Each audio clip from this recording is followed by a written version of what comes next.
नमस्कार दोस्तों, MP study point के यूट्यूब चैनल में आपका स्वागत है। दोस्तों, भारत और नेपाल बॉर्डर से जुड़ी हुई एक और बड़ी अपडेट निकल के आ रही है कि नेपाल के जो बैंतडी प्रशासन है उन्होंने भारत से अपील की थी कि हर हफ्ते सोमवार और शुक्रवार को भारत और नेपाल को जोड़ने वाला जो इंटरनेशनल झूला पुल है उसे खोला जाए, ताकि भारत और नेपाल के नागरिक अपनी जरूरतों को पूरा करने के लिए आगमन कर सके। और सरकार ने ये बात मान भी ली, और जैसे ही भारत और नेपाल को जोड़ने वाला इंटरनेशनल झूला पुल खोला गया तो भी व्यापारी वर्ग नाराज हो गए। तो चलिए देखते हैं क्या है पूरा मामला, क्योंकि बॉर्डर खोले तो भी व्यापारी नाराज हो जाते हैं और बॉर्डर न खोले तो भी व्यापारी वर्ग नाराज हो जाते हैं।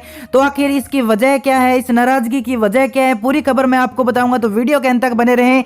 साथ ही अगर आप इस चैनल पर नए हैं तो चैनल को सब्सक्राइब करके बेल नोटिफिकेशन ऑन कर लें, ताकि आने वाली प्रत्येक बड़ी अपडेट आप तक पहुंच के सबसे पहले। तो चलिए शुरू करते हैं आज का वीडियो। तो दोस्तों, मैं आपको बता दूं कि नेपाल प्रशासन के अनुरोध पर झूलाघाट का जो इंटरनेशनल झूला पुल है उसे हफ्ते में 2 दिन खोलने के लिए सहमति बनी है दोनों सरकारों की। और इन दिनों झूला पुल के द्वारा आगमन भी हो रहा है, लेकिन व्यापारी लोग हैं, जो भारतीय व्यापारी है, वो इस फैसले का कड़ा विरोध कर रहे हैं।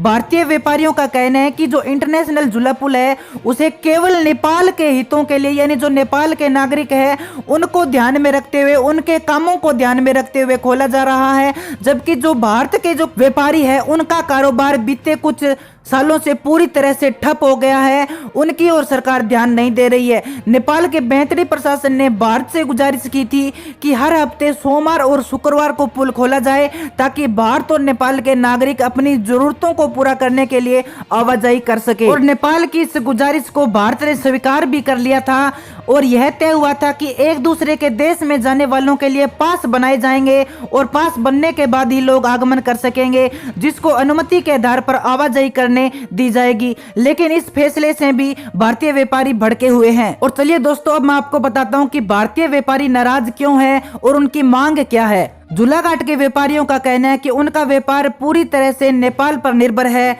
जब से लॉकडाउन लगा है उनकी दुकानों पर ताला लटका हुआ है। 2 वक्त की रोटी भी वो रिश्तेदारों की मदद से खा पा रहे हैं, जुटा पा रहे हैं। वो बार बार इंटरनेशनल पुल को पहले की तरह खोलने की मांग कर रहे हैं। जी हाँ दोस्तों, भारतीय जो व्यापारी है उनका कहना है कि जो इंटरनेशनल पुल है वो पहले की तरह यानी हर रोज खोला जाए, लेकिन उनकी मांगों पर किसी भी तरह से सरकार ध्यान नहीं दे रही है। ये जो व्यापारी है उनकी ये शिकायत है। झूलाघाट व्यापारी संघ के अध्यक्ष जगदीश जोशी का कहना है कि भारतीय प्रशासन नेपालियों के लिए पुल खोल रहे हैं, यानी केवल नेपालियों के हितों के लिए ये पुल खोले जा रहे हैं, लेकिन अपनों का दर्द उन्हें दिखाई नहीं देता। यानी व्यापारियों का कहना है कि भारत सरकार नेपालियों के हितों के लिए तो बॉर्डर खोल रही है, लेकिन जो भारत के व्यापारी है उनका दर्द भारत सरकार को दिखाई नहीं दे रहा है। साल भर से उनका धंधा चौपट पड़ा है, लेकिन किसी ने उनके इस धंधे की ओर ध्यान नहीं दिया, उनकी तकलीफों की ओर भारत सरकार ने ध्यान नहीं दिया। अब नेपाली नागरिकों के लिए हफ्ते में 2 दिन पुल खोला जा रहा है, और जोशी ने इस फैसले का विरोध करने की भी बात कही है। पिथौरागढ़ के तहसीलदार पंकज चंदोल ने कहा कि अब हर हफ्ते 2 दिन पुल खोला जाएगा। इसके अलावा अगर कोई आपातकालीन स्थिति हुई तो भी पुल कुछ समय के लिए खोला जाएगा, लेकिन अनुमति पत्र के आधार पर ही इंटरनेशनल पुल को पार करने की अनुमति दी जाएगी।